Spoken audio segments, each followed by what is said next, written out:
शासकीय परीक्षेतील पेपरफुटी आणि गैरप्रकारांना आळा घालण्यासाठीच केंद्र सरकारनं मोठा निर्णय घेतलाय। पेपरफुटी विरोधातील कायदा लागू करण्यात आलाय। मध्यरात्री केंद्रानं याबाबतची अधिसूचना जारी केली आहे। देशात पेपरफुटीच्या घटना वाढल्यानंतर यावर्षी फेब्रुवारी महिन्यात संसदेत हा कायदा लागू करण्यात आला।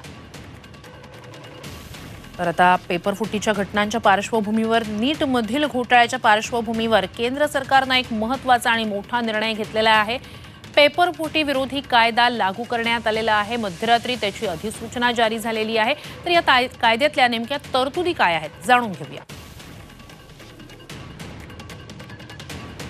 पेपर फोडण्याचा आरोप असेल तर 10 वर्षाचा तुरुंगवास आणि 1 कोटी रुपयाच्या दंडाची तरतूद आहे। डमी उमेदवार जर दिला तर 3 ते 5 वर्षाच्या तुरुंगवासाची तरतूद आहे आणि 10 लाख रुपये दंडाची तरतूद आहे। पेपरफुटीत संस्था दोषी आढळल्यास परीक्षेचा पूर्ण खर्च ती संस्था देणार। संस्थेची संपत्तीही जप्त केली जाणार आहे।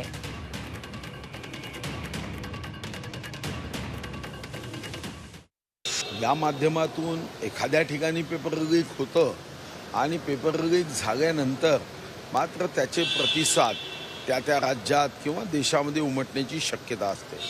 विद्यार्थ्यांच्या मनात यातून त्यांच्या भविष्याचं प्रश्नचिन्ह निर्माण होतं। घटना जरी एखाद्या ठिकाणी झाली तरी त्याचा सर्वंकष आणि सर्वव्यापी परिणाम हा मानसिकतेवर होतो आणि यातून जो देश घडवणारा विद्यार्थी आहे त्याच्या मनामध्ये व्यवस्थेबद्दल राग निर्माण होतो आणि म्हणून मला व्यक्तिगत रीतीने वाटतं की या संदर्भातल्या कायद्यांचं आपण स्वागतच केलं पाहिजे।